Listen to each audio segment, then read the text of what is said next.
Maybe I'm crazy, but I will come find you if you don't vote today. Ooh, a little threat for the votes. See, that's the problem. Only with if you're it. voting for the right people. No, don't do that. No, Everyone I'm just should kidding. Vote. Everyone should vote. I don't like doing what everyone says to do, though. That's the only problem with voting. No, you're going to vote today. I know, but you're going to vote. I know, but I won't. It's not like jury duty, which I am completely against. Voting is your duty. Both civic duties. No. Equally important. Not even close. Not even close. Not even close. I hear John Hill making sounds, but the reality is... You heard me. I'm not close. laying out. I said my piece. Mm-hmm. Maybe I'm crazy, maybe I'm crazy, maybe I'm not, maybe I'm not. Welcome to the Maybe I'm Crazy podcast. It is election day, so happy voting. Yes. What do you say on that? Happy voting. Really? I don't know, unless you run into... there's some crazy stories out there floating already. Don't come for me at the polls, okay? I'm gonna put that out there. I expect to walk in, cast my vote, and get out. No, I'm not here for the smoke today. I know I need to bring the cheat sheet because I will go live on Facebook. I will go live. Go live? I will go live. That's gonna be my response. Excuse me? I will go live. If any madness happens, go live. I'm going live. That's actually I like that. That's what I'm gonna start saying now. Yeah. People, I don't really get it. I don't get any friction anyway. It's just something about my resting face. I don't look like the one ever. It's very weird. I'm a very little person, but I just, Yeah, because it's like once you see... Like when I stop talking, I just look mean. It's a natural thing because my no, I know it because my lips naturally go down. So it's just true. So I don't like some people's their resting face is it's happier. Like in my mind, I'm smiling. I think you are laughing. I think that I have a nice, pleasant smirk on my face, and in reality, that's why in pictures I need 70 pictures taken because I know 69 of them are going to be me looking like I want to kill somebody.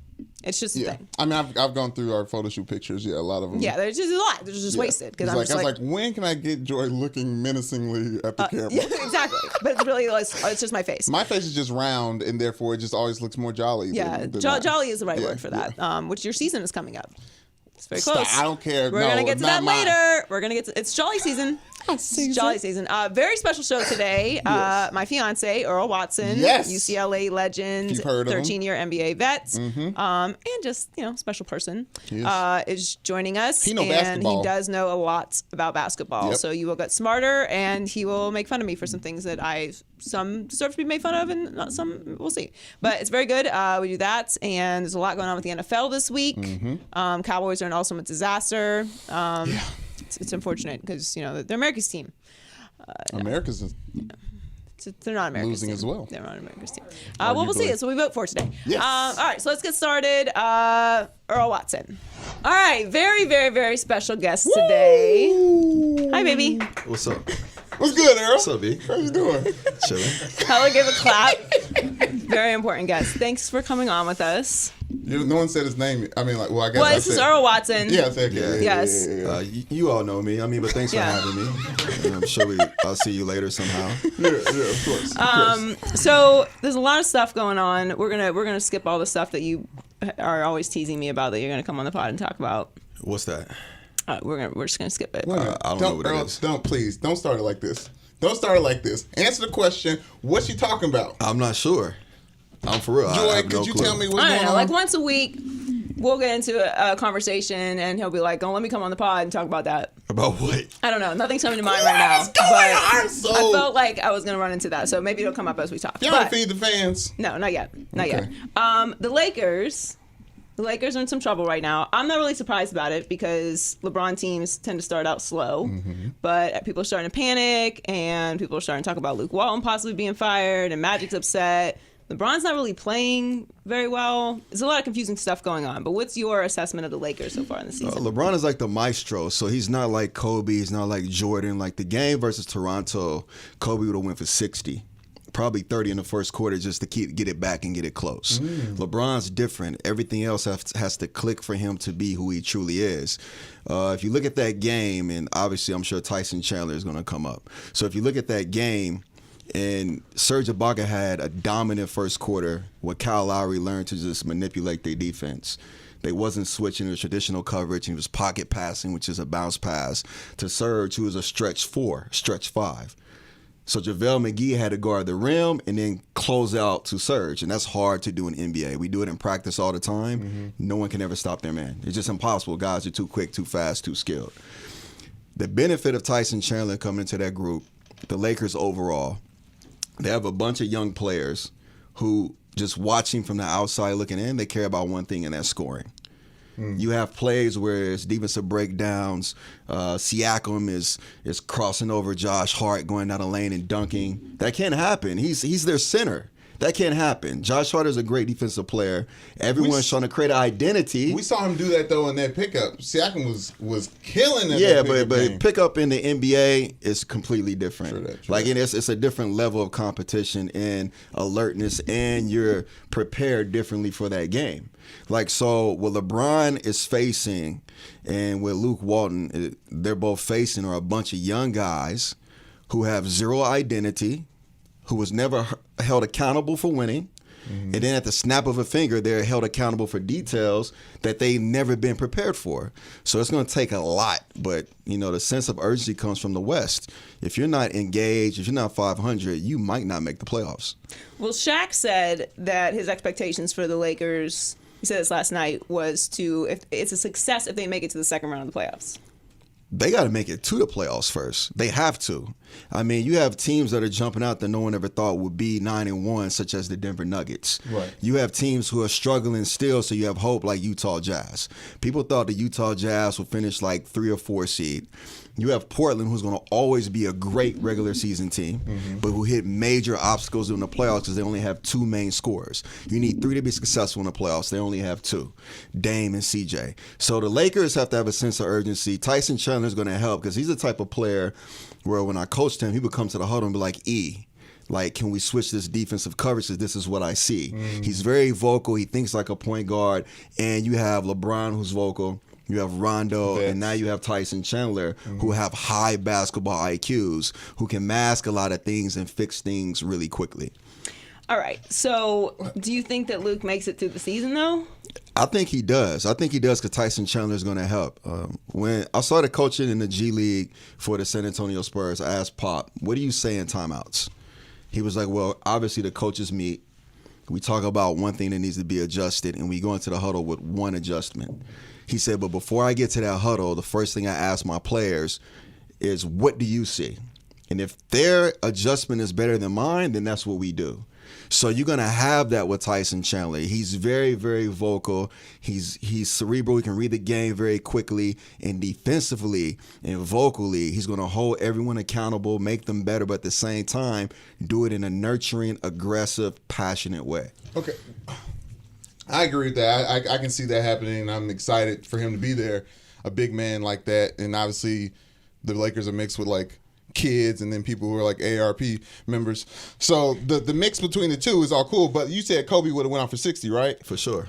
Isn't that the back half of the season with LeBron? Like, we see LeBron turning it on, making his team playoff ready, and making sure his team is definitely going to the playoffs, because I think it is a success if they go second round, but they definitely getting in. They're not. LeBron's not going to sit back and let them play themselves out of the playoffs. He's not, but too many things have to settle. You had players early in the season just come out and say, I'm not coming off the bench.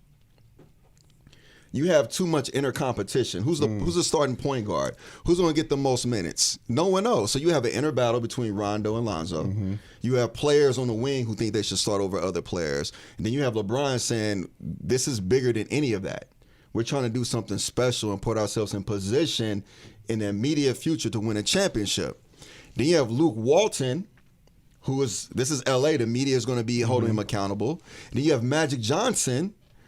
I played pickup with Magic Johnson my entire teenage years at UCLA, early 20s. Magic will always put me on his team, and he used to run pickup differently. He would make everyone be there by 8 o'clock.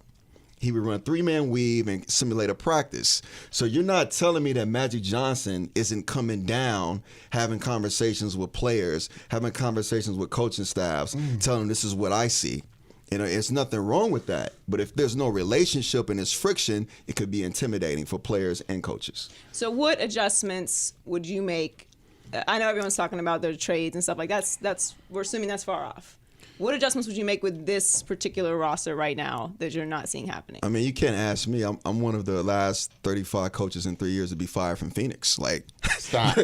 what adjustments am I going to make? It's 35. You've been taking us to church since we hit record. You've been taking us to church. I've been sitting there listening, looking. Here's. And you gonna tell me, oh, you don't know. You know, I hosted Luke Wald on his visit to UCLA. Oh, my God. Here's what I would tell Luke. Like, if I could, right? I would say, Luke, you came from an amazing system in Golden State with Steve Kerr, right? Steve Kerr brought similarities from San Antonio. It was the same offense, and it just grew and became morphed into something different because the players there are so much more skilled than any other team, right? Yeah. But it was never offense that made Golden State special. It was when they hired Ron Adams, and he came in with Steve Kerr. And Ron Adams is the best defensive coach in the NBA. One of the top assistants in the NBA. What's his name? Ron Adams. Ron. I call him Coach Cool Breeze because he always wear like these MC Hammer sweats before the game and make passes for shots, right? But he is a defensive guru. Ooh, yeah. And he turned that team into Golden State into a defensive team that people don't really pay him a lot of attention because the offensive side is so skilled. But it created a monster and a great player in Draymond Green. So it gave him amazing identity. It gave him a platform and a voice. Clay's always been a great defensive player, but it also elevated him to where now he's not scoring a lot. He still has a special role that's coveted. And that defensive mindset is what changed Golden State. My question is, how do you bring that to the Lakers? How do you put emphasis on the other side of the ball? Because they're special when they get in transition.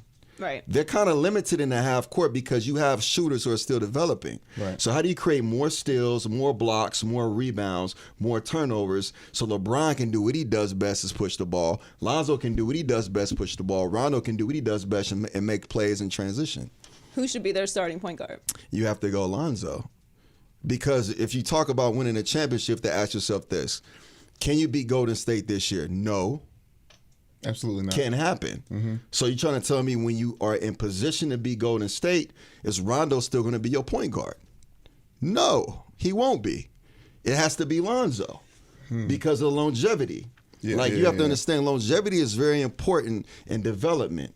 And it's going to be some hard knocks, but that's why you had last year. That's why Lonzo should have been finishing the games last year so he can be prepared for this year. But he didn't finish a lot of the games last year. And now when the test is here, he's not really ready because we still don't know. And he needs to be in position to know. And that's why you have the best player in the world next to him. So you can kind of mask him, covet him, and kind of develop him. So they're not going to beat Golden State this year, as we know. Is there a team in the West that could beat Golden State and get to the finals? No, that's not even possible. Boogie Cousins is coming back, and he's like Debo in First Friday. You know what? We on the bicycle. He's the original Debo, right? He's just like going around like looking for people's gold chains. You know, I said this before. Boogie Cousins, it's already scary. And this is about to get crazy. I'm about to say people are gonna be really upset. Kevin Durant is one of the best highly skilled players in the NBA ever. He might be more skilled than Jordan, more skilled than Kobe. And I say this because he's 7'1" and he can do the same things. Like he's 7 feet tall, he can do the same things. He's unique. The only thing they have on him, and this is what LeBron has to get, that KD hasn't really mastered yet, is to conserve energy, is mastering the elbows without a dribble. Kobe would catch it there. Jordan would catch it there. All their game winners were there, and they don't need a dribble because their pivot work was phenomenal. And then they go into the low post, and they go, analytically, you don't want to do that. Well, analytics, as we know, doesn't really necessarily mean wins. We're looking at the Rockets right now, and they're analytically driven, and they're struggling. The Browns. So KD, if he chooses to master that, and right now he kind of conservative with it because he wants everyone to be successful, he's at another level. But to me, Golden State and Boogie Cousins, the addition is, who's going to guard him in the second unit? They're still going to bring him off the bench. So that means your starters have to play longer, and it's not possible. Where did the Rockets go wrong? I'm not sure where the Rockets went wrong. And a lot of times when a lot of people get paid Clint Capella just got paid. They lost Trevor Ariza, who to me was that X Factor guy who didn't care if he scored. And I know he struggled in the elimination game in the Western Conference playoffs, but it didn't matter because what he brought to the table is not just on the court. It's in the locker room. It's in practice. It's getting to the gym early. It's that guy where you can vent to and he's neutral. And he knows how to win because he's grinded his entire career to develop to become a winner and eventually land with the Lakers with Kobe and win a championship with Phil Jackson. So he knows what it takes. So you lose that. And it's just like, okay, everyone's paid. That's cool. But what's your motivation now? It can never be money.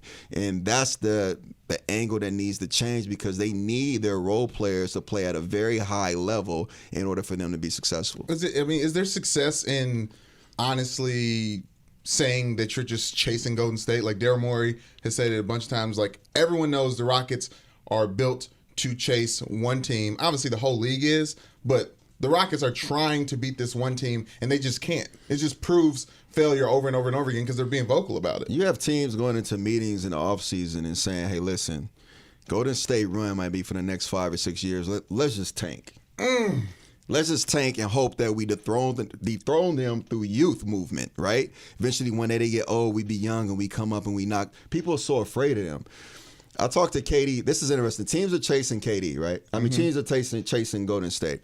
I talked to KD last February, and we were just kind of talking back and forth, and I was like, look, it was my rookie teammate. He was a rookie. I was his vet the first 2 years. I was like, look, you have to dethrone the king. I'm just being honest with you. He was like, I know. I was like, yeah. He's like, I'm already studying filming him right now. This was in February. So he studies film. He's studying LeBron every chance he gets. Oh, by the way, yeah, we have Portland tonight, but let me check out these LeBron clips. So he's always ready for that moment. But I don't think you can dethrone them. It's not going to happen unless one or two pieces move. You talking about LeBron being you can't dethrone Golden State. Oh yeah, unless KD leaves, Clay leaves. Right. It's the only way possible. So who else in the West? If it's not Houston, who else in the West do you like? No one. It doesn't matter. Like what are we talking about? We're talking about. It's like. I mean, is there a team in the West that's going to surprise anyone this year? No, I mean, the Pelicans. I mean, who cares? Denver's making a great move and they're making a run and it's fun to watch. But you get them in a 7-game series versus Golden State. Yeah. It's gonna be like, oh yeah, it's close at halftime, and I'm like, That's Joy, I'm about to go get the mail, and we're gonna come back and be like, they're down 20. Right. Like it happens that quick. Like it doesn't matter. I really like the East more than I like the West. The West is set. I pretty much like the East. I like Toronto, man. I just like that team put together. Anytime, last year they was like 6 in assists, right? Because DeMar DeRozan will hold the ball. He's a one-on-one player. He needs a system to move it. He's not going to stretch the weak side. He's not a big three-point threat. This year they brought in Danny Green. They brought in Kawhi Leonard. Two members from the Spurs. So when teams trade for a Spurs player, they're trading for that culture. Ooh. You heard Kemba Walker say it this week. He was like, TP has taught me a lot about how to win. I'm very grateful for him, meaning Tony Parker. Right. That's powerful. Now you get 2 starters from their championship teams. Yeah. They come on your team and you see what's happening now. They're winning even without Kawhi in the lineup. So do you like them more than the Celtics? I like them more than the Celtics by far. Why? Because you have Kyle Lowry, who's a beast. He's an all-star. He's a great vertical player. Leading the league in assists. Big time, averaging over 10 assists a game in the last 8 games. Broke the Raptors franchise record. You have Kawhi Leonard, who can defend 1 through 5. He can even defend parking lot attendants or concession stands. Like, it doesn't matter. He's just a great defender, right? Right. And he comes in, but at the same time, it's very rare to have a dominant defender who can also play on the other side of the court. Offensively, that's when you talk Jordan and Kobe stature. Like, that's what they did. They defended the ball, then they gave you 30. He's a big time winner. You have Danny Green, who is a great starting 2 guard in this league still, and he knows what it takes to win. He knows how to prepare to win. He knows how to navigate a season. And then you have these amazing role players, and not to mention, I swear they was in LA all summer together as a team, playing pickup at UCLA. I don't know if they ever stopped practicing. Right. Like, that's great continuity, and you're seeing the impact of that now. Can I ask a question about one quick LeBron Laker question? Why are you asking me if you can ask a question? Just one quick Is that LeBron Laker just talking about who's the greatest player ever? No. Not we're gonna get to that in a we're not second. gonna Go get ahead. that. Yeah, we are. I need. Well, yeah, we can. Yeah. Why?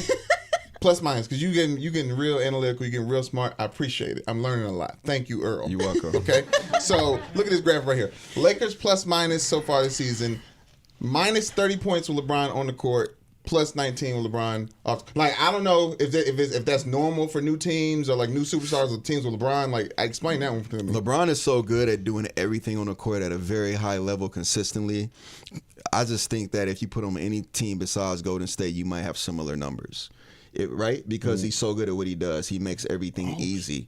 But I think also when you see that, you have to step back and say this. And this is hard for NBA coaches to do. And it's hard for players to accept. And I learned this from Hubie Brown in Memphis. He came in, he cussed us out when he took over the team and gave us roles. You have to come in and you have to say this. You have to say this. You have to go, look, I'm the head coach. I'm going to set everyone in the theater room or in our film room. And what I'm going to do is give everyone their role. Because the roles need to be defined. Mm-hmm. Anytime you got players talking about they deserve more time or they should start, you can see them. I like to watch players when they go to the bench. Mm-hmm. I'm not going to say the names, but we went to the Laker game when they played the Rockets. Players were getting subbed out. Pissed off they was getting subbed out. Who's getting? I don't know what name, but which team was getting subbed? The Lakers. Okay, Lakers. Can't happen. You wear one of the best jerseys with tradition ever in the NBA, and Ash is like, no, it's San Antonio. Ash is like, no, it's San Antonio. But no, it's the Lakers with championships, right? Right? But you come out, you that jersey matters more than the name on the back of your jersey. The front of the jersey matters. Mm-hmm. So when you come out, it's all about doing your part. So you have to define roles. And once you define a role, that plus minus would kind of even out. But LeBron is going to always be way higher on the court. So we got some kind of news this morning that Melo Ball is going to be playing high school ball again in Northeast Ohio. Mm-hmm. Geneva. What does that mean for anyone who's kind of confused about what's happening with Melo Ball? I mean, like, he's 17 years old. He's an amazing player. He has gotten amazing and, priceless competition playing against, a man around the world in different environments. And he just want to have a high school experience, and I think it's perfect. And I hope UCLA can mend that relationship, because if he's recruitable, he needs to stay in LA. It just has to happen. Like, it needs to be, fixed and repaired, and UCLA needs to humble themselves, and obviously the other side needs to humble themselves and come to an agreement, because no matter what, Lonzo and the family, and they're part of UCLA tradition no matter what. So you have to fix that. Mm-hmm. And he's gonna dominate high school I guarantee you that first game is gonna be crazy, and every game after with attendance and fans. Gotta be. I hope if he wants to. I think he said he wants to play college, so I hope he can play college. I hope the NCAA do the right thing and they just let him have a college experience, even if he pays for it out of pocket. I hope he's able to play in the games. So is that possible to? It's really tricky, because our sophomore year at UCLA, Baron Davis and I came in as freshmen together. Steve Lavin was the head coach. Tony Parker committed to come to UCLA from France.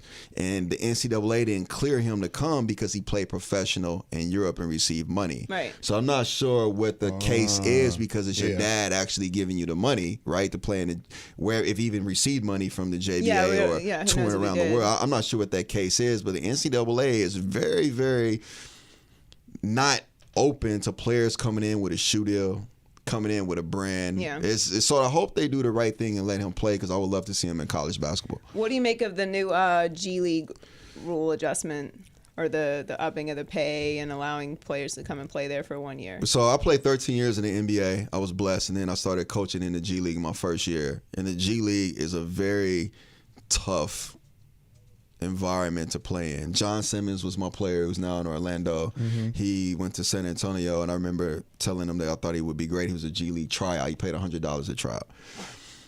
G League has a lot of room to grow. Bringing in high school players, to me, make the most sense, and I seen it coming a long time ago, even before the JBA started, because you have ESPN deals, and they play their playoffs at the same time as March Madness. So if you love basketball, you can still get big names in, a G League playoff series, and it's going to be fun to watch in the platforms. But it's very dangerous for the high school player, because when you come to these G League teams, you best believe intel is going to start immediately. Your work ethic, can you shoot? Can you run a pick and roll? What is your IQ? And now if I can get that for, what, $100,000 without paying you millions and drafting you and figuring it out later, that would be a great investment for any NBA team. So if you come there, you better be prepared because you also got grown men with families who need to eat, and they will never make it into the NBA. Right. And they might make $50,000 or $60,000, which is a raise from the $20,000 they were making a year.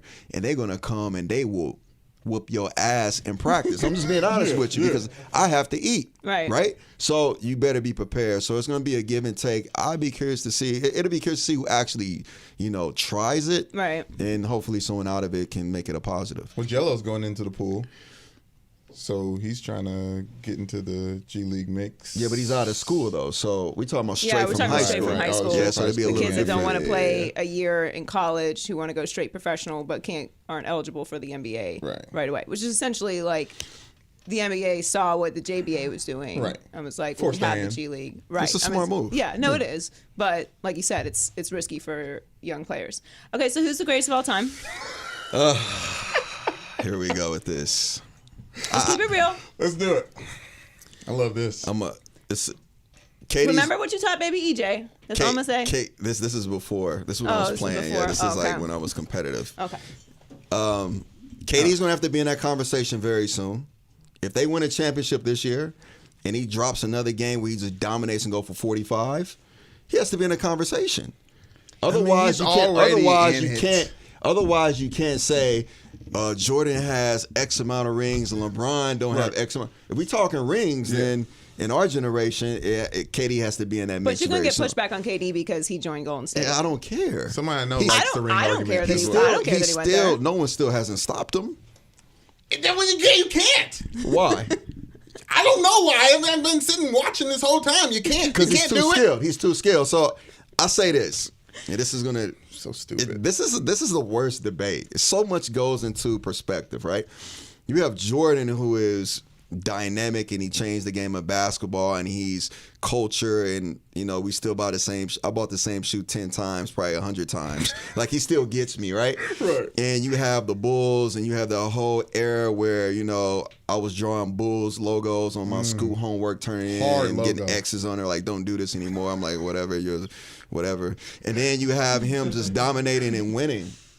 Right, Yeah. the ultimate champion. Yeah. When it comes down, he's focused. He doesn't shake, and he MJ fade away. No game Right, 7. no game 7. In one game against Portland, he decides I want to hit 6 threes, and we're like, damn, Jordan can shoot. Right, so it changed. He grew, and then you have.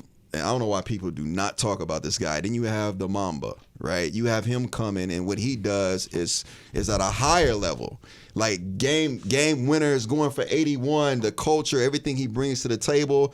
And he did it in Los Angeles with pressure at 17, 18 years old. That's hard to do. With pressure and help. As you see now, what the Lakers are going through, it's a lot of pressure here. Yeah. Played 13 years in the NBA, and the most pressure I've ever had was playing for UCLA because it's championship or nothing. Wow. The Lakers are the same way, championship or nothing. They don't care about winning Western Conference title. You have to win it all. And then you have LeBron, who can do everything. He's a mix between, Jordan, athleticism, bigger, stronger, faster, and Magic Johnson's just ability to make everyone better with the pass. Right? But what people complain about is he doesn't take over the games offensively and go for 65. Mm-hmm. He kind of sits back and work his way through it, but he's just not that type of player. So I would say this. For me, I don't get involved with the GOAT question. This is what I get involved with. Oh, you got to lead with that. No, this is what I get involved with. Okay. One shot, who takes your last shot? And whoever takes your last shot, that is your GOAT. Robert Ory. I'll see y'all later. Kobe Bryant. Kobe. Taking my last shot between those three? Wait a minute. Okay. I'm rocking them today. Is it overall like an NBA history who's taking the shot and that makes you go? If you want to go early, where you going to go? Will Chamberlain? No. Where are you going? Who? Jordan? No. 2013 NBA Finals. Oh, Game Ray 6, San Allen. Antonio. She talking about Crazy Ray. That's why I don't have these conversations. Wait, this is why I don't do Well, it. you talk Ray about Allen the is shot. not- You you talked the about man the about No, the shot. this is too emotionally involved, dude. This is Come on, dude. You giving between Jordan, Kobe, LeBron. You want Ray Allen to take the shot? No. I'm taking. I just wanted the opportunity to point that out and Where is the shot Ashley. on the court? No, I'm going Jordan, of course. You going Jordan take the shot? I mean, Jordan didn't take every game winner. He had Paxson on a I lot. don't know why you're not answering this question. Steve Kerr on a lot. Why are Because you not answering this question? Why you always gotta do this pivot thing? Why can't you just answer the question? I don't do. You want me to say LeBron so you can argue Michael and then we can go.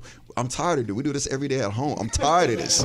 Like, I don't want to do this right now. Like, I'm chilling with Brandon. Y'all brought me like some hot mocha. I'm already sweating. It's hot in here. It's like, it is hot in here. I don't want to do this right now. We can't adjust the thing. In Man, here. it's cool. I don't care. I like it. It's all good. But I'm not picking. I'm telling you what I would do. Kobe's taking my last one. Listen, I am disappointed because I've seen you guys have this conversation. I've been a part of them sometimes, and it has been LeBron, Earl, and Brandon, and Joy, Jordan, John decides. So for you to turn your back and bring up the Mamba.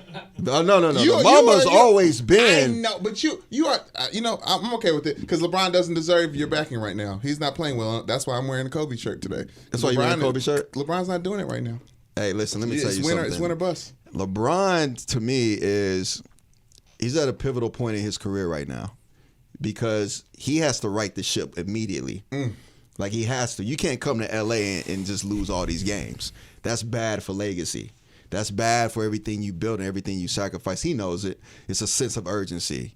But Kobe last game might be the best last game ever. He went for 60 versus Utah? A team that was needed to win to even have some playoff hopes. And Gordon Hayward was defending. Gordon is a great defender. And he went for 60. It was like perfect. It was a great defender getting worked all day. Because it's the greatest player ever. You right. I'm gonna give you all of that. But all right, you good? Y'all good? This is good? You say that's all you have to say? He wants me to say LeBron. I don't want him to say LeBron. I don't care. I'm over with you. I don't care about this. Next episode. I don't care about any of this. It is a very heated debate in our household, and maybe Earl's tired of having it. It's not a heated debate. Well, it's not because I'm right, but it's okay. If Jordan and LeBron played against each other, Jordan wouldn't defend LeBron.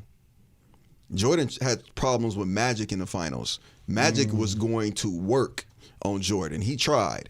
And then who did they swing over? Scottie Pippen. Changed the series. So I'm going to say that up front. And can Jordan defend? Can LeBron defend Jordan? Probably not. But Kobe can defend all. All right. Would Kobe? Yes, Kobe will guard Jordan, and Kobe will guard LeBron. He's done it. That's true. Would he be good at it? Yes. Okay. One of the best defenders ever. No, I'm just saying. Yeah, I'm Kobe, 1996. 1996 was the year I stopped eating kids' meals. I was born in 1990. It was Big Macs from then on out at 6. It changed the game for you. 96. It was a big year. Yeah. I was 9. Yeah, that's a big year. Would you he's laying out of this one. Huh? Yeah, I was born in 90. You missed the whole hip hop era. I mean, you just told me the Migos the new NWA. They are. Okay, I'm just making sure you okay being on wax with that. Yeah, of course we're rolling with Migos. The Migos Culture Report. It's a part of our show. Okay, I'm a big fan of what the honchos and the takes offs and the Quavos. NWA is legendary. Another one. A lot of groups out of Atlanta are legendary, like Outkast. Migos is they're on another level right now. Everything they touch is just. I don't amazing. want to go that far. What? Yes. These independent they're projects. producing nothing but hits. Nothing. Okay. Nothing but bangers. Because we are making them. We are. We tell them what we like. Right. You can't ride down Wilshire in Santa Monica and bump Migos. We got to go down Crenshaw bumping Migos, and you'll feel it completely different. You know what I mean? You can't be riding around the beach like, look at Malibu and Migos. There's a lot of bad and bougie being played at all the other places you're talking about. It is, but it's not the same when you roll down Crenshaw and be like, they shot Boys in the Hood right here and Migos is blasting. And he's like, man, let's turn over to the NWA straight out of Compton. Like, it's just a different feel to it. So we're going to go get some Roscoe's, right? We're going to go down Crenshaw, bump Migos, switch over to NWA, and I guarantee you come back with tattoos and shit. Like just ready, right? Just ready to rock it. I guarantee it. I'm ready to get tattoos on my face. Is there anything annoying that I do at home that you'd like to out me for? What you mean, like annoying? Like what? Like what's? I mean. Yeah, give Michelle some. Michelle got real excited when you was coming on. Now and then this whole basketball stuff, she's gonna be like, okay, where's the What do you stuff? mean, like annoying at home? I'm confused. Like, well, I don't leave the toilet seat up, obviously, but Stuff like that. yeah. I don't really tell home business like that. That's why he's the GOAT. He is the GOAT. Yeah, I don't really do all that. I'm from the hood. We don't talk like that. Right. We just started going to therapy. You know what I mean? Like, so like for us it's different, But I will say some annoying things that you do is like, we have this GOAT debate and you do it at the wrong time. It's always like when we brushing our teeth and like, what the hell are you talking about right now? And then some other things like, I'm not believing the that. whole I don't really want to go to the grocery store thing is kind of like, dude, it's literally that, yeah. 6 blocks over, dude. Like, Yeah, the grocery Because store is very close to they the place. deliver it, so that's silly. Like, it was just go to the grocery store. We just going to get water. Like, it doesn't matter. Let's just grab the water and But bounce. then they could just bring it to us, though. I mean, And the water at y'all's the grocery store around your house is right in the front. it's right. It's dude. It's What are you doing, Jordan? dude, I mean, making my life more convenient. trust me, dude. It's just different. She grew up in a football household. I grew up in a basketball household. I mean, trust me. That's Now I have to watch football on Sundays. Mm-hmm. That's You're not. welcome. I don't really do that. You're welcome. Like, I mean, that's not really my thing. You're welcome. So I just go to sleep. No? I swear I go to sleep, dude. I'm like, I'm gonna football watch naps it. are good. It's like Best Something about the naps. hum. I wake up and it's like, damn, it's still the first quarter. I'll sleep for 3 hours. Like, damn, it's a long game. Who's That's playing? not the case. I watch Chiefs play though, but that's about it. Mahomes, that's it, because I'm from KC, obviously. But other than that, I don't think nothing's annoying. I mean, besides you saying you can beat me in one-on-one. That's I did beat you in 101, and Here LeVar we said go. it. He said it actually right LeVar there. says a lot of things. LeVar sat right LeVar there. says a lot of LeVar things. sat right there and said that, to the people that I beat you in 101 because it's on video. LeVar says a lot of things. He also said he can beat Jordan. It's LeVar. I mean, as of right now, they haven't played, so And what happened he's after you soothsayer. said that? I beat you in 101. And then what happened? I'm not gonna put you. How'd you beat her? She did not beat me in one-on-one, dude. I didn't want to mess up my OVOs. Like, I wasn't gonna crease them. So like, she goes through a little crossover, Right, same right. crossover, like the And then I was like, oh, she don't really make layups all the time anyway. So I let her make a layup, and she swore she crossed me. Like, in her mind, it went faster than what it really went. And in my mind, I was like, dude, just hurry up and do the crossover so we can leave. Like, Right. And then she went. People are watching us. And she hit the layup, and she Yeah. was like, start talking trash. And I was like, never again will she ever get the ball to the rim. I'm tired of this, yo. All right, so you might as well tell the story. The height difference is That's kind of what happened, except for I did actually beat him, and we had a huge bet on the line. Because look, he was like, you can't touch we were at the JBA tryouts in Seattle, the first tryouts, and he said I couldn't touch the rim. Listen to me. Touch the net, which I did three separate times, also on video. She barely I videotaped Touched it or didn't touch We it? had a slow-mo to videotape to see if it No. moved. Right? You know what I mean? So, yeah, you moved the net. It could have been wind. It could have been long nails. But you actually you moved the did got net. nails. I give you that. You did it. Did I touch? Court of law. Did I touch the net? Yes or no? I have the videotape. It's like we have the slow-mo, and then she like... and Okay, it, so I like, touched the net moved. 3 separate times. Here we go. And then we had a very big bet on the line. Remember? No, this Thank you. is fake news, bro. It's not fake news. I'm 5'2". That's a big deal. You're not 5'2". Yes, I am. Okay. How tall am I? I'm not even arguing with this. I want you to cook tonight, so I'm not even arguing. I'm 5'2". 5'2". All right, I'll make tacos. Anyway, actually, I want to make tacos. We had tacos last night. I'm 5'2". I touched the net 3 times, and then we played one-on-one. I won in one-on-one. What? And then we played again, and he's always talking about how he's going to dunk on me, and I was like, you're not going to dunk on me because I will flip you. You're not going to dunk on me. I will not allow that to happen. I will injure you before you dunk on me. How is this the last time y'all even played one-on-one? Huh? How is this the last so long ago? No. I'm talking about the second time we This played. happened Okay. This happened like in June. Yes. Okay. No, July. July, yes. So we decided to play one-on-one again, And this was the last time we played one-on-one. Okay, yeah. and it didn't go so well for me. What'd you do? Dunked on her. Oh, no, you didn't. She jumped. Why you do that? Because she kept telling people she beat me in one-on-one. Like, I was like, yo, this narrative has to end today. and we ended it today. But I still love her though. You know what I mean? It's like she stepped on the court and she was so serious and she was hard fouling me, yo. I was going for layups. She was like trying to take my arm. I was like, "You're gonna break your hand." I really did think. I thought I broke my arm. We're in someone's backyard. Like it ain't even our backyard. They looking at us like, "What the hell is going on here?" Like this is too intense. You dunked on someone else's backyard. I had to. It was very rude. So the first time he went up, I did hard foul him. I fouled the shit out of him. I thought I broke my arm. That's how hard I hit him. He has strong bones though. I'm playing NBA for a long time. I know how to take a foul. I can sit in her eyes. In my mind, I can like move him. You know, in my mind, I can like back him down. You know what it was? She thought that since I'm older, that I can hard foul him for a couple more years and he ain't gonna be able to dunk anyway. Right. I just got a hard foul and I get off the court. He that never was my dunk plan. on me. Yeah. I could tell her motives by her eyes and her focus. Yeah, the way she say stuff too. But I hit her with like a vet move and like kind of like pushed her underneath the rim, showed her underneath the rim. She stumbled back and she jumped and I jumped. It was like bam, game over. You dunked under the rim? I put it. She jumped. I was like boom. Let's go home. I'm hungry. Let's go to Casa Vega. I'm sorry. I love you, but I had to do it. It was really rude. I had to do it. Yeah. I mean, I just had to I was talking big shit though. Yeah, but I was upset. I was really upset though. You was upset. I could see it in your eyes. You was crushed. Make me no difference. See, we competing. I don't care. We gotta go live next. Well, skip up. What's the next thing we do as a maybe I'm crazy unit group? Last time was the volleyball game where you was doing too much. You got in my head. I admit that. And we beat y'all. I don't know. No, we beat ourselves via Earl. And George. You lost composure. You was LeBron. I did not lose composure. Yes, you was. I did not want to handshake with you. You was throwing shade back and forth. Don't listen to her. Yeah. Don't listen to her. I'm trying to tell y'all his tricks. Us. He gets in your head. Look what's happening right now. We're arguing amongst each other. He's so good at this. She had a Kobe mentality. She like didn't want to pass the ball early. Kobe. She was trying to hit every volleyball. I was like, you gotta trust your teammates. I was like, Ash, I can't believe Ashley, you are part of this. You love the Spurs and you chose a team that don't pass.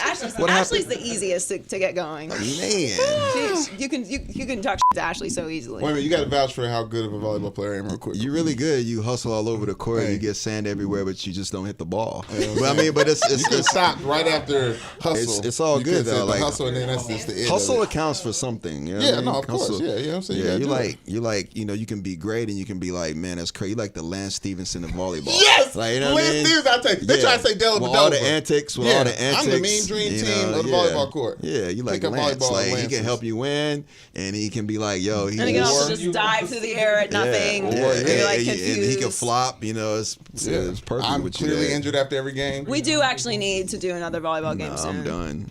Are you gonna quit? Yeah. That's it. Todd, last time we did it, everyone was sick. Like we played for 5 hours. Yeah, we played for 5 hours. That was a mistake. Heat exhaustion. It was too much. That was bad. But it's not that hot out now, Blisters on my feet. I'm done with that. I'm done with volleyball. You had some ace ringers though. You brought UCLA. You strong UCLA. Our kids gonna get into UCLA just because your ties. I got a lot of love at UCLA. It's UCLA is a special place. We all know that. Yes.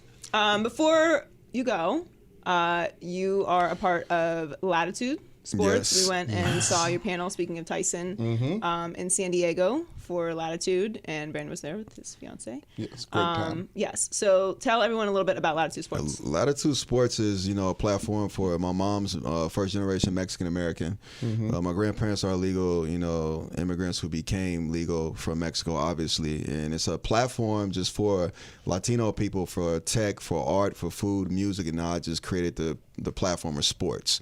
And we had Lonzo, Gary Payton, Lonzo, and Tyson Chandler, and they actually met each other there, and now they're teammates, which is the way the world works. Synergy is amazing, so he's gonna be great, and that partnership is there.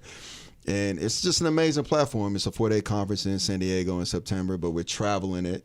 And, obviously my goal is always just, be a coach, and obviously in basketball when the timing is right, but you have to be more than an athlete. You have to reach more than just basketball people and deliver a narrative that people don't understand, that all, illegal immigrants from Mexico, their kids don't turn out to be gang members and drug dealers. I'm that end game. UCLA made it out, NBA, preschool in Kansas City, and amazing, opportunity to connect with people and create programs for children throughout the country. So that end game isn't always negative, and we need to get our narrative out there. But yeah, it was fun. You was there.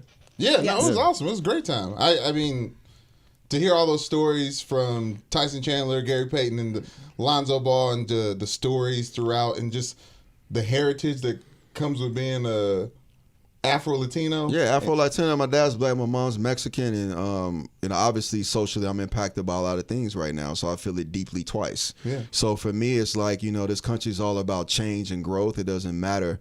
I think that's what makes this country special is people evolve and, communities evolve, but it's not going to happen just by sitting back. You have to get out there and be proactive. And some people are more like aggressive with it and some people are more creative with it, but you have to change the narrative and just speak your experience, your existence, and your vision. If that makes sense.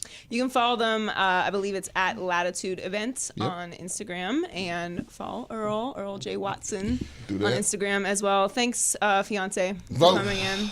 I have a name. Thank you for having me. Yes. And next time you have to come on my team, right? Oh, Ash? I mean, that's not going to happen. Ash, you want to Are win? you? I thought She you said weren't yeah, playing by the anymore. way. She said yeah, and then you looked and she stopped. not gonna That is so shady. That is so shady. That's so shady. That is so shady. She's like, yeah, you look. She's like, He said my team right before the DAP too, because I don't know about that yet. I don't know I about that appreciate yet. this. I don't know about As long that. as it's not Nusha's team. We're good. We're selling Nushin out. Nushin, Selling Nushin yeah, out. yeah. Yeah. Well, we'll figure it out when we get there. And we're not playing for 5 hours. So you're in then. You are going to play some more. yeah, maybe. This is our longest You are. interview we've had Give since me a last time you came on. Yeah, maybe. Well, thanks for coming on, babe. Thanks. All right, that was fun. Yes. Always nice to have family in the house. How was that good for you? It was great. Yes. Okay, good. Yes. I enjoyed it. Earl's one of my favorite people. He is my favorite person. Yes. Oh, really? That's Yes. cool. You should. Oh, you, yeah. yeah. Okay. What am I winning or quitting today? With it. With it. Quit it. What? We about to turn up in this bitch. Oh yeah, I'm gonna start now. Yes. You okay? Okay, good. Just like Clark Kent, Cam Newton likes to call himself Superman. I prefer the NFL's Dapper Dan, and this season his play is undeniable. Cam has 15 touchdowns, only 4 interceptions under new offensive coordinator Norv Turner, and the Mad Hatter has scored at least 2 touchdowns in his last 7 games for the Panthers. Joy, Cam and the Panthers are Super Bowl contenders. With it or quit it. Mad Hatter is a good nickname for him. Right? I can't believe no one else has thought of that yet. It's a Mad Maybe they Hatter. have. I don't know. I don't want to pull a Rebel Wilson and just take credit for things that are just not true. Yeah. I'm gonna continue. Just not true. I'm gonna continue to take. Although I credit will for say, it. like, Just Right was the most unrealistic basketball movie. Just Right. Maybe When was ever that? made. Was that one of the ones that Maybe went ever straight made. to DVD? Huh? Oh, Queen Latifah. Comma as a basketball player. Yeah. Comma I mean, as it a just wasn't. basketball- Comma. Did I say comma? You did say comma. Yeah, I said it twice. Comma. I don't know what's happening. It's coming straight from the shy. Yeah. Comma. But it's a good watch. Yeah, I mean, It was a good watch. It's not the most every Queen realistic. Latifah movie. The Last Holiday was a He good just watch. plays the piano also. Was that a part of it? I don't think it's like we get it. Anyway. Some of those movies you see the previews. The point is, there's been other rom-coms. Yes. Okay. Yeah. Anyway. Cam. Yes, Cam Newton, that thing we're supposed to be talking about. So I'm going to with that. Look, the Panthers, I think maybe it could possibly be some leftover feelings about last year that are influencing my opinion of the Panthers this year. Because the reality is the Panthers are actually very good, Yes. and Norv Turner has, I believe, changed Cam Newton's life. Because he is having, first of all, he's more accurate than he's ever been in his career. Right. They're winning. They're 6-2. So, like, I mean, they're one of the best teams in the league. It's just Yes. when you say that, you're like, the Panthers, though. I don't know. Like, do I trust that? I know. They're 6-2. Yeah. And they've scored, over the last 9 quarters, they scored 99 points, over 1,000 total yards, 7 rushing touchdowns, and they're averaging almost 7 yards a play. What was the rushing touchdowns? 7. Okay, yeah. Yeah, and they play 4 of their next 5 games on the road, which is kind of going to be the test here, starting with Thursday night in Pittsburgh, which is going to be an important game for both of them, really, because Pittsburgh's playing better. I'm still not entirely sure. And I kind of feel like the same way about both of them, like both teams. Yeah, but I think Thursday night on Fox. Make sure you watch that. Yes, it's one of the great Thursday night football game. I didn't say anything yet. And then when you think about it, no, but seriously though, if you think about the Steelers and the Panthers, you think very, very similar.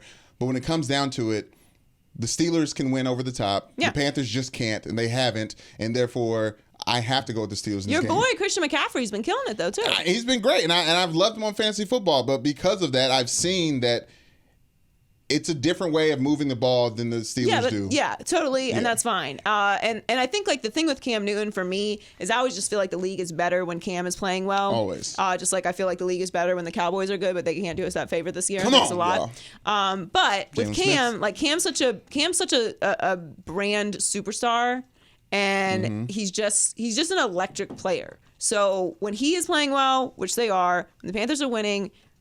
Around him, I just think the league is better. So I'm glad that the Panthers are winning. I'm glad that Cam is playing well, and I'm glad that we're no longer having to talk about how he can't complete passes because it's nice. I agree. Quarterback with melanin, always a big fan. Yes. But they definitely have the Saints twice before the season ends, and the Saints are actually good. So.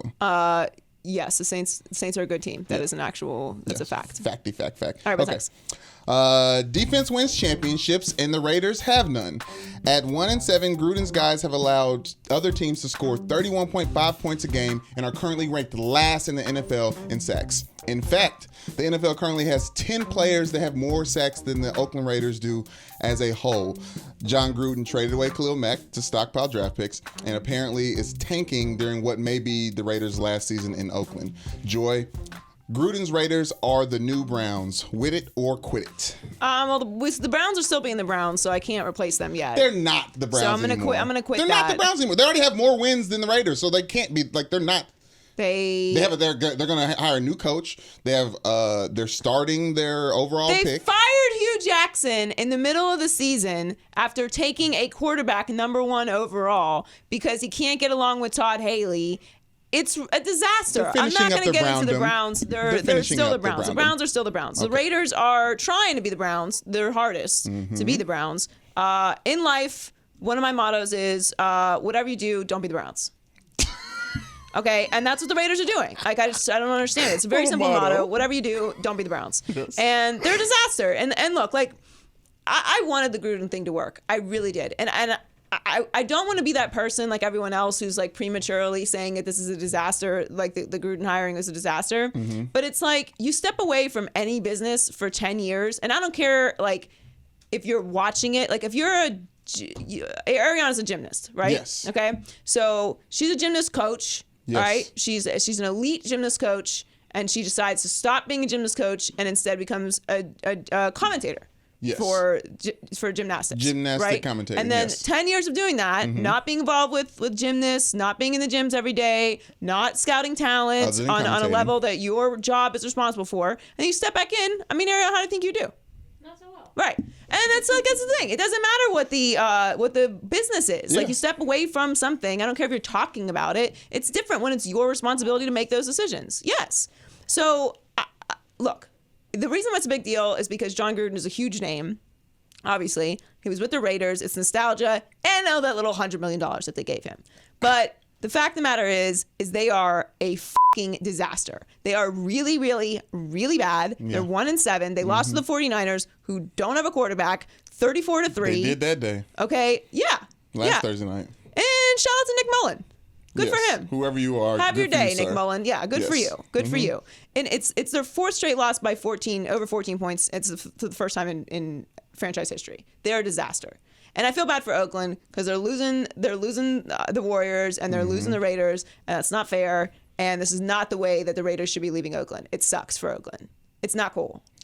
My thing is, John Gruden's going to try to rebuild the team with draft picks, and you've talked about draft picks, and I agree with your take on draft picks.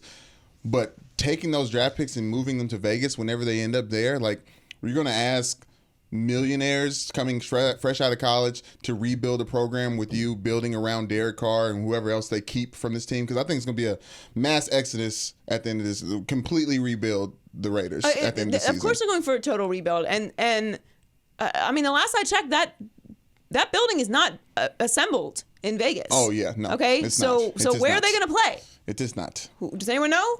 Okay. And here's games. The thing. Here's what I don't understand about this decimation of franchises. Okay.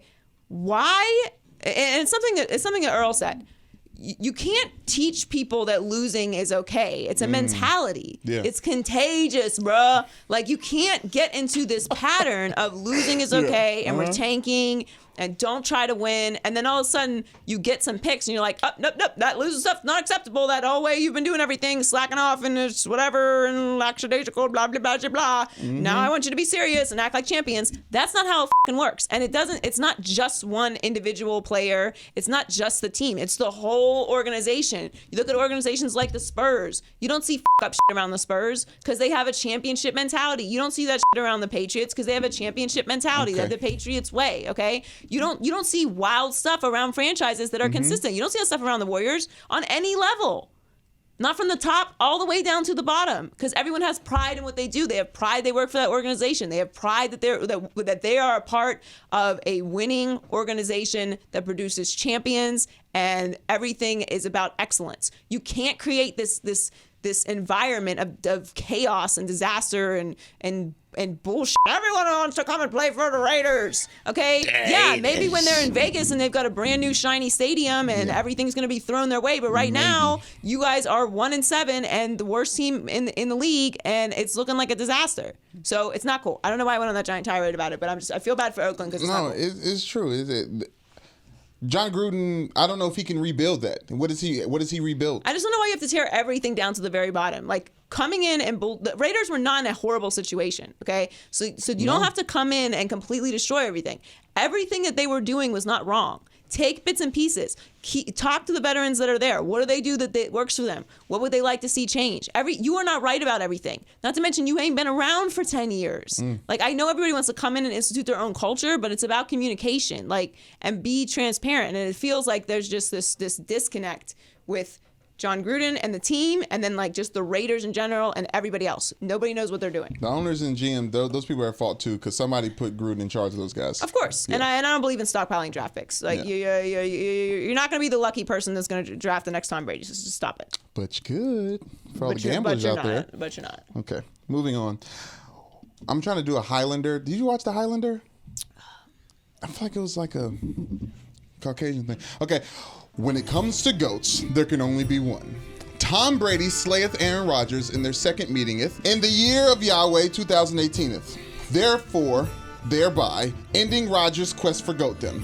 And after Brees' big Bayou win over the once defeatedeth LA Rams's, there's one last GOAT conversation remaining. Joy, Brady and Brees is the new NFL GOAT conversation. With it or quit it. It should be the new, I'm winning it. It should be the new GOAT conversation. I've been pumping this narrative for weeks. We have evidence of it on this podcast, so I want to be credited for it because we have evidence on the field now. Because we have evidence on the field, yes. And I feel like I'm not being given the proper credit for saying this because people were making fun of me and it's being very dramatic about this Rodgers Brady thing, and I've been saying no, Brees is actually better than Rodgers. I don't care that he plays in a dome. Guess what? They play away games too. Guess what? They win those games too. Okay.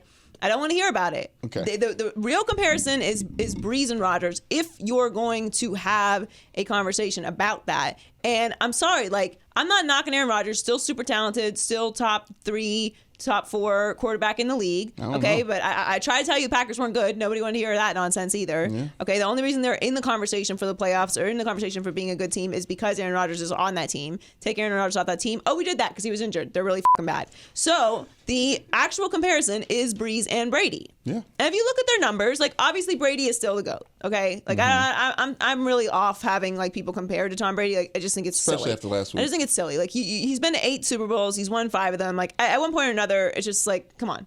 All right. So the point is, can't stand him. You can't compare Super Bowl appearances, right? So we'll just take that out. Brees and Rodgers each have a Super Bowl, and Brees' numbers just far surpass that. How has Drew Brees not won an MVP? He should win an MVP this year if Patrick Mahomes doesn't get it. Yes, I'm team Patrick Mahomes, but I think Drew Brees should win an MVP this year. I mean, I'm talking about the top 3. I'll take Patrick Mahomes over Aaron Rodgers right now, just based on what I've seen this season. I'd like to see another season, okay. but Mahomes is.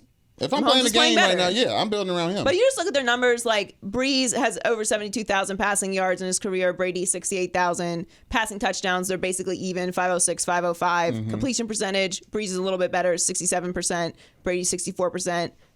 Passing yards per game, Brees is 283 to Brady's 262, and their passer rating is also almost equal, 97.4, 97.6. They're basically comparable. Brady has more Super Bowls. Okay, so Brady gets the knock for me, but like Brees needs to be in this conversation, and I don't know why. Maybe it's just because he's in New Orleans, or maybe because he's not tall. I don't know what it is, but like he's just like nice. I don't know what it is, but he needs to be in this conversation. And I'm right, and I feel like I need people to get on the campaign. I'm just going to campaign for myself. I've been saying this. I deserve credit for this. Say it one more time. I deserve credit for this. I created this narrative. There you go. Thank you. Good for you. Hear ye, hear ye. The Buffalo Bills are petty. I don't even really know if it's the Buffalo Bills or if it's like the entire league, but we're going to focus on the Buffalo Bills. Okay, and we're going to start with Nathan Peterman. Talk about it. All right, so kind of under the radar situation, not how bad Nathan Peterman is. That's above the radar. We know that, okay? Over-publicized. Most famous third-string awful quarterback of all time, okay? And he's getting a pass because he's like a nice kid, I guess.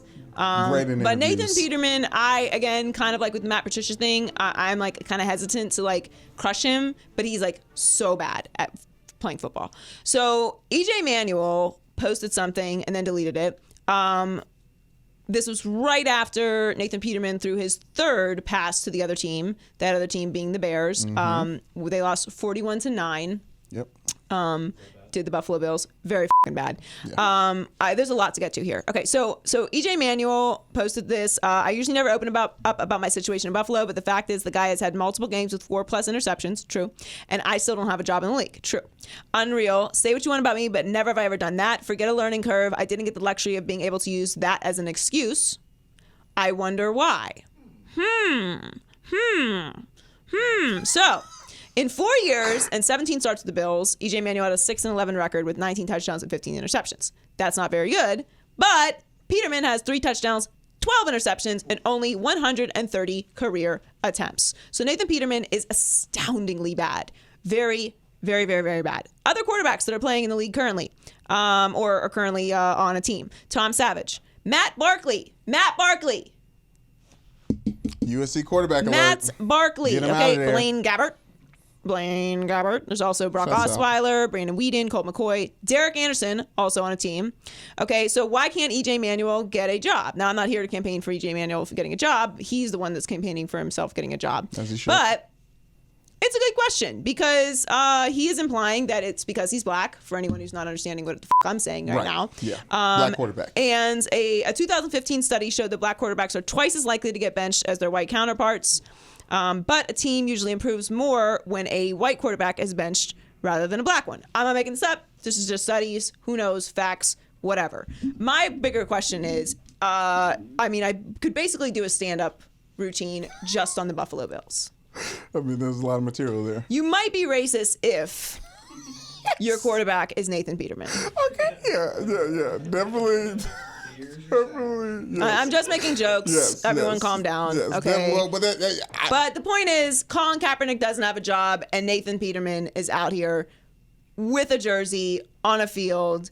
They're trotting Nathan Peterman out as their starting quarterback. And don't hit me with anything about the collusion case, okay? Because Eric Reed has a job in the NFL. I don't know why it's so hard for people's brains to work. I don't care. I'm not talking about Kaepernick. I'm not talking about EJ Manuel. I'm talking about the Buffalo Bills and why it is acceptable for them to put this. I deserve money back on my Sunday ticket for a Bills game being a part of something I have to pay for. This is bullshit. Tyrod Taylor was on that team last year. He got them to the playoffs after a 17-year drought. They traded him for a third-round pick. The f*** are you doing? I don't understand what the Buffalo Bills are doing. Can someone explain this to me? They've got Nathan Peterman. Like, I'm sorry. This is a disaster. Forget the rant that I went on about the Raiders. This is a disgrace. Okay. EJ Manuel was released after his rookie contract, which the Bills had every right to do so. In the rookie contract, he should have been picked up by another team because his white quarterback counterpoints, all those other guys, Matt Barkley, they all saw a second team. No, they're in a real way. That is obviously a thing. It's what EJ Manuel is implying. It's what everyone's talking about with Colin Kaepernick, and I don't want to compare the EJ Manuel situation to Colin Kaepernick. EJ Manuel is more along the lines of like actual the statistic in the study. Colin Kaepernick is obviously an outlier situation. We know Colin Kaepernick is not going to get another job in the league. But the overall point is, what are the Buffalo Bills doing? And I get it. Like they drafted Josh Allen, and Josh Allen got injured. That's unfortunate. guess what? It's also football. People get injured. That's why you have a backup quarterback. Yeah, and especially your backup week 9. quarterback should not be Derek Anderson. Your backup quarterback should not be Matt Barkley. And your backup quarterback should not be Nathan Peterman. Lily!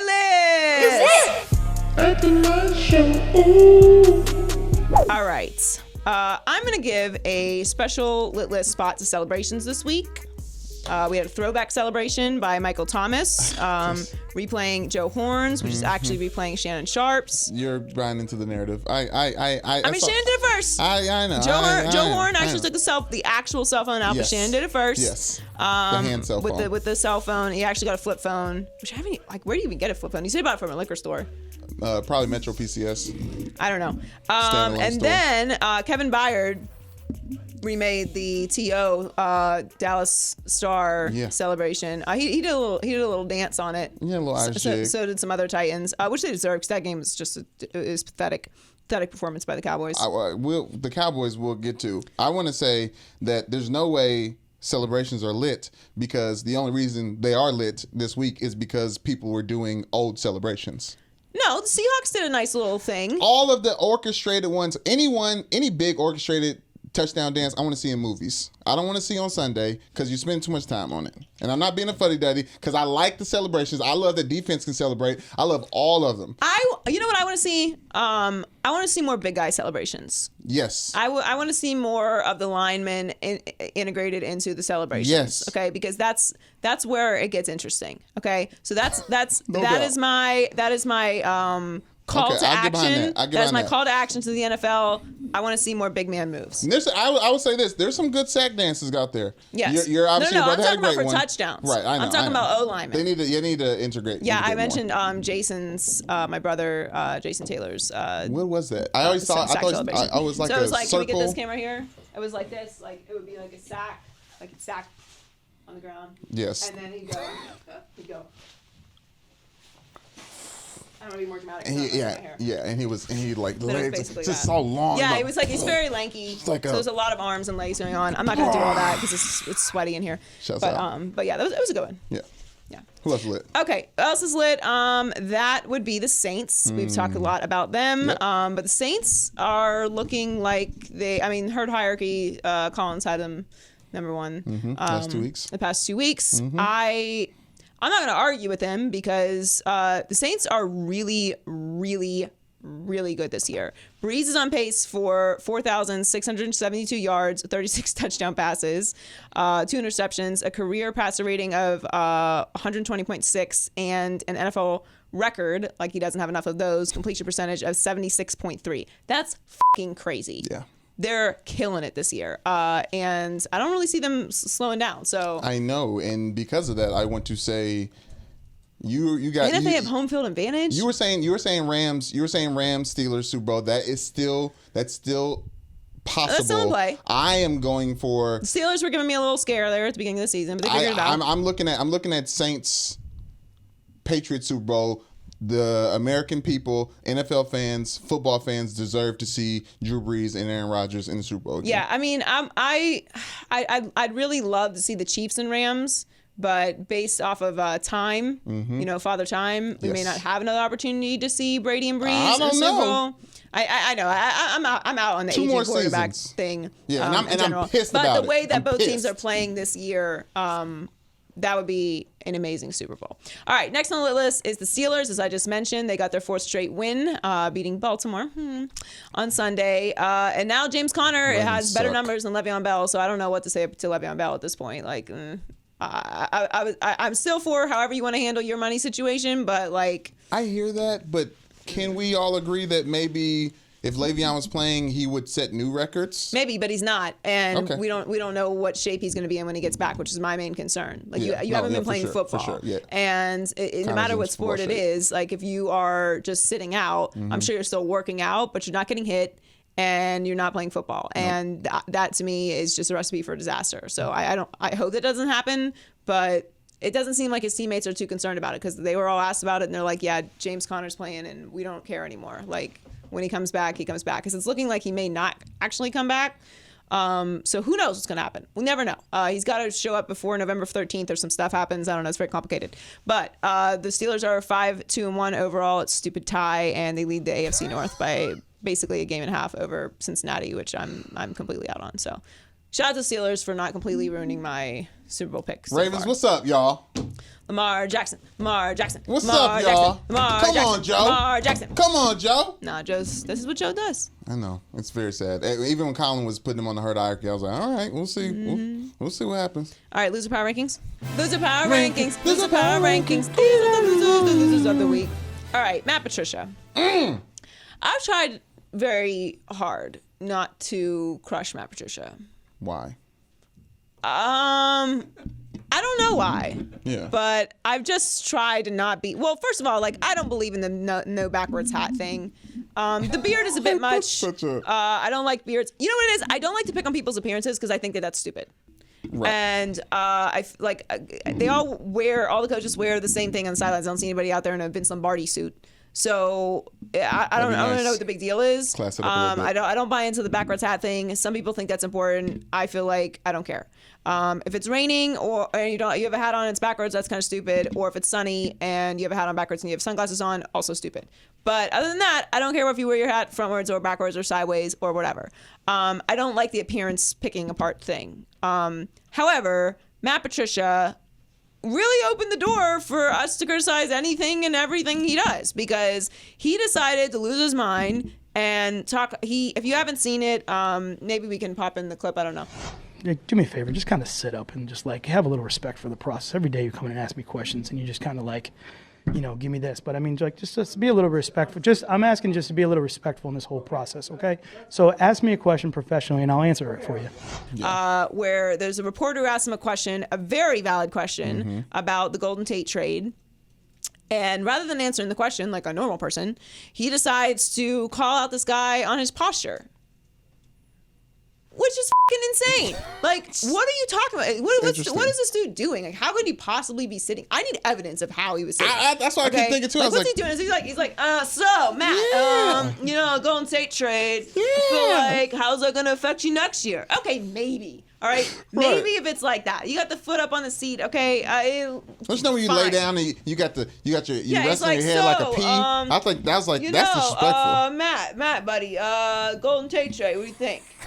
All right, I have a hard time imagining that that's what was going on. Right. All right, I feel like Patricia was probably being a little bit emotional. Maybe he was in his feelings about something that this reporter had said about the team, which is warranted because you're not very good this year, and it's falling apart. And of course, they got destroyed by the Vikings, 24-9. And I don't root against people. I'm not rooting for him to lose. I don't care if he loses. There's a Lions. The Lions are a notoriously dysfunctional organization. Sneaky Browns. They are sneaky Browns, 100%. But I try to do my best not to criticize like the appearance thing, and then you're talking about someone's posture. I have terrible posture. Okay? I have to consciously sit up straight. Yeah, all the time. TV has helped a lot because I did radio for a long time where it did not matter. And now I have to sit like this for 3 hours a day. And in the breaks, I go like this. It's a lot. Are you taking your job less seriously because you're slouching? No, I actually think I am being smart because I don't want that to happen on air. So I need to break in between things. All right, so Matt Patricia. Also on Loser Power Rankings this week, I have to put myself and anyone else who doubted the Raptors. Although I did say at the beginning of the season they were going to be good this year because of Kawhi. I've been very, very, very, very, very, very, very hard on the Raptors traditionally. Yes. And the Raptors are 10-1. They are whooping on everybody. They whooped on the Lakers, and everyone's freaking out. And they are not even playing Kawhi sometimes, and he still has a sore ankle. Yeah, well, which is one of the reasons why I can't say he's the best player in the East. He is the best player in the East. Because you got to be East. on the court to be the best player in the East. But Serge Ibaka, can we talk about the fact that he is still hot? He went 8 for 8. Yesterday, yeah, Serge Ibaka was insane. So yeah, it was career high. So it's not like that's like something he's doing every single night. I'm just saying there's more pieces of why the Raptors are great. No. Whatever Kyle Lowry is playing now, who doesn't have to play with DeMar DeRozan, I like this version way better. Oh yeah. Pass happy. It's obvious now that they needed to be apart because DeMar is killing it also. So so Raptors doubters. are what? I was just Spurs. Oh yeah. DeMar Every time we DeRozan. mention the Spurs, we have to point Yeah, at Ashley, yeah, it's good. who no one can see. Yeah. Or hear. She's having a rough week. Yeah, she has. So anyway, Raptors doubters. Speaking of Ashley, the Cowboys. All right. Speaking of rough weeks. Yeah. Where do I start with these Cowboys? All right. So they had a bye week, which is even worse. Ooh. All right. So they lose to the Tennessee Titans, which everyone's like, oh, Marcus Mariota. Okay. Just pump the brakes. Okay. I realize it's Monday Night Football and everybody's watching, so everyone's like on the Marcus Mariota bandwagon right now. Let me just chill out on that. Titans not terrible, but everyone just pump the brakes on that. Cowboys. Let's focus on the Cowboys for a second, okay? It's looking like Amari Cooper was a good move. Probably wanted to make that at the beginning of the season. I don't know. More importantly, they're 3-5 now. They're 2 games behind the Washington. Only 2. The Washington R-words. They're not out of it, but there's nothing in that loss last night that you see that provides any hope for them to be better as the season goes on. What the happened to Dak and Zeke? Obviously Zeke is still Zeke, but like, what the happened with the two of them when it was rookie season? What was going on? Is this like RG3 or something? Like we were all fooled? What happened? Their offensive line is not bad. Yeah, but that offensive line was 2 years younger. As a Okay, unit. they're still 10th in the league. Yeah. That's the top third, like, of the league. They're still a good offensive line. You can't ask for everything.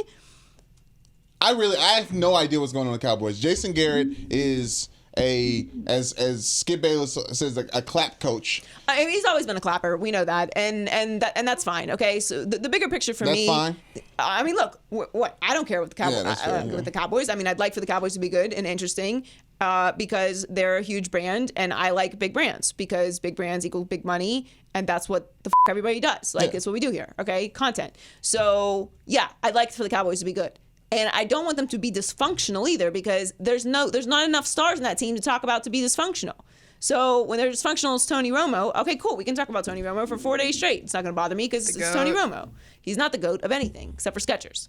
Okay, so Joe Montana and taking ill-timed vacations with Jessica Simpson. Okay, Speaking of ill-timed vacations. Huh? Speaking of ill-timed vacations, what do you think about Jason Garrett's World Series thing now? Okay, yeah. Clearly so that's they a good weren't point. prepared. That's a good point. So that is looking more and more like a Tony Romo mistake. True. You're coming off a bye and you get your ass kicked on national television, and you were kicking around the World Series, which I did not have a problem with at the time. But also when you're losing, that looks bad. Yeah. So I don't care if you go to the World Series, but you better come off a bye and kicking it at the World Series and win. It's just a disaster, and it's disappointing. And I don't know what's going to happen with Dak. I do know what's going to happen with Dak. He's going to stay there, and Jerry's not going to change anything. And I keep saying this, and nobody seems to understand, or they're not listening. I don't know.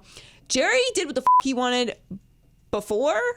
Jerry's a Hall of Famer now. I just want everyone to know that Jerry Jones, there was a version of Jerry Jones 2 years ago that did whatever he wanted. And now there's a version of Jerry Jones where he's already in the Pro Football Hall of Fame. Yeah. He is going to do whatever he wants. Yeah. And they're still the most profitable sports franchise in the world. And they're going to be. In the globe. And they're gonna be. Okay? Bigger than anyone. Bigger than all those big fancy soccer teams, okay, whose names you can't pronounce. They're the biggest in the world. They're the biggest brand in the entire world. Jerry Jones is a Hall of Famer. So I've got news for you Cowboys fans. Nothing's changing. Not nothing. Nothing. Something has to change. I'll tell you what. They got 2 wins in the rest of the season. 2 wins left in the rest of the season. So That's exciting. Out. Yeah. Enjoy those. Buccaneers and Giants at the end of the season. You're going to beat the Eagles. You're going to beat the Falcons. Yeah, we're you're going to beat the Eagles. Redskins. You're going to beat the Saints. You're going to beat the Eagles again. Why? Twice. Y'all lose to the Cowboys You're right hilarious. now. For real. Well, Sean Lee's hurt again, so. Oh, man, what a surprise. All right, what's in the culture report this week? It is election day in the divided state of America. People are rushing to the polls to try to take our future in our hands more seriously, other than last time. President number 45 is campaigning for the people's campaigning for him, and at rallies across the country. I haven't been to any, but apparently at the rallies they're playing music to get people hype, and a lot of the artists that make this hyphy music Gets the people going. are not fans of Trump dropping his tracks. Most recently, Pharrell's people wrote an impassioned cease and desist letter to Trump's people after they played Pharrell's hit Happy at a rally in Indiana. I mean, the unmitigated goal. I know. Oh, and remember that U.S. Senator that Taylor Swift didn't want us to vote for? At that lady's Trump rally in Chattanooga, Tennessee, the White House Bureau Chief, Philip Rucker, tweeted this. It's been said a million times. I don't know why I'm trying to do a Trump thing. Okay, anyways. Trump rally, he said, I've said it a million times. Just read the tweet. Trump rallies are unlike anything else in politics. Currently, Rihanna's Don't Stop the Music is blaring in Chattanooga as aides are throwing free Trump t-shirts into the crowd like a ball game. Everyone's loving it. Rihanna tweeted right back, not for much longer.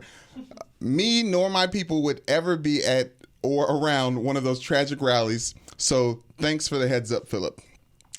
Yeah. So anyways, Philip, Steven Tyler, Guns N' Roses, and the last couple of members of the Queen, Elton John, and Adele have all asked President Trump to stop playing their music at his rallies. Here's my question. Yeah. Okay. First of all, why would you not play "We Found Love in a Hopeless Place"? Okay. First of all, why? I mean, if you're going just to get people hype. Yes. Okay. Because I think Disturbia is probably the hypest. Or Umbrella. No. I love Umbrella. Disturbia. Anyway, the point is, I love the use of the word tragic. I will be implementing that. Thank you, Rihanna. It's like respectful and a diss at the same time. Oh, tragic. It's just a tragic rally. I love it. And my other question is like, why? There's so many other more appropriate Trump rally-ish songs. They're Trump. Like, I'm not gonna generalize here, but isn't there an entire like country genre? Yeah, but even them, they ain't trying to risk it for the biscuit either. All those people was like, no. But there's country music.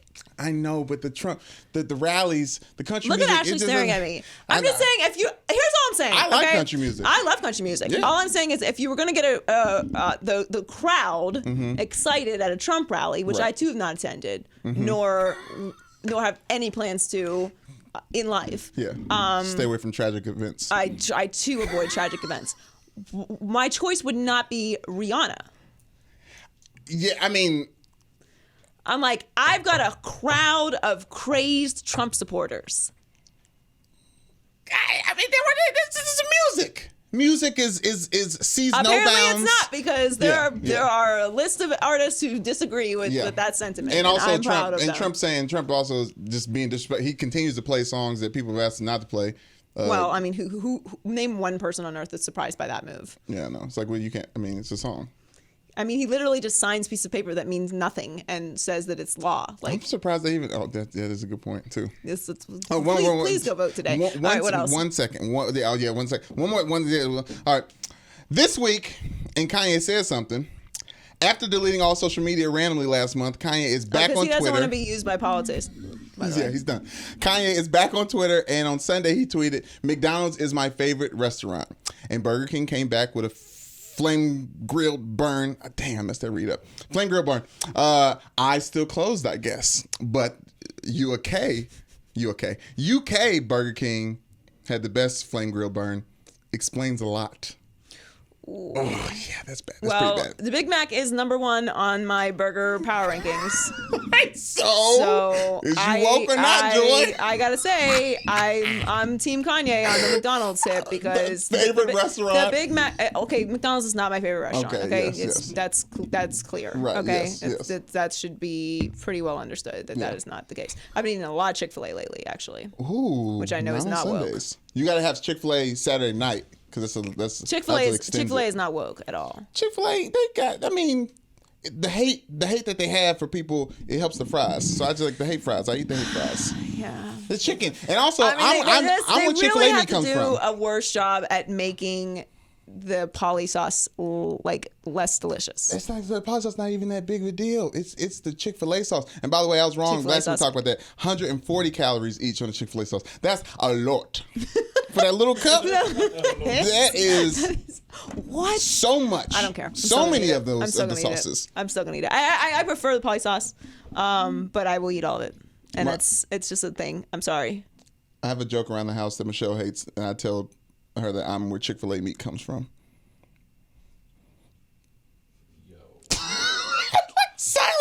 the room. I just can't with you. I really That's the can't. Culture Report. Oh yeah, and Takeoff put out an album. Yes, it's very good. Actually. Yeah, Takeoff album. Earl loves it.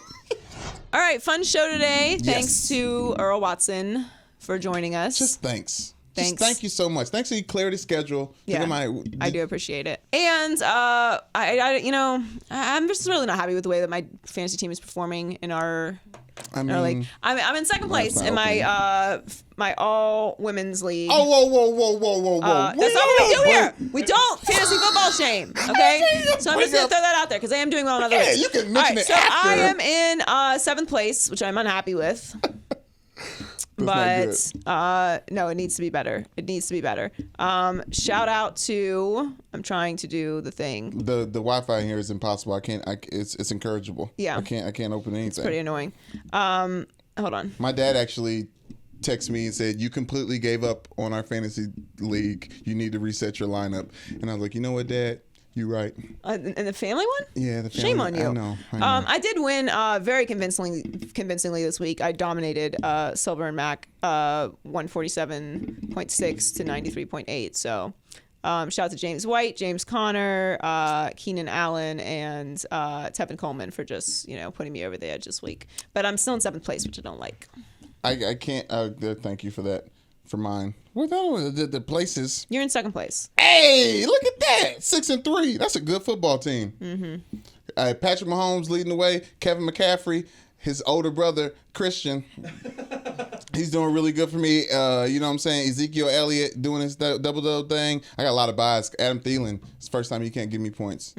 You have to figure that out. Yeah. Shout out to Once in a Lifetime and number 1 slot. Thanks for joining us this week. Make sure you follow us on our YouTube page, YouTube channel, Maybe I'm Crazy Podcast, and on all our social media pages at Maybe I'm Crazy Pod, Newman Show 99, Joy Taylor Talks, because that's what I do. I talk a lot. And subscribe and share with your friends and check us out next week. And go vote if you're listening to this when the voting thing They is should be available. closed. Yeah, But they good luck probably today. will. But yeah, The good energy, luck. the vibes. Hope that if you agree with me, then your person wins. Sorry. That's No, that's how I they roll. do the thing Yeah. that they ask us to do. Maybe I'm crazy, maybe I'm crazy, maybe I'm not.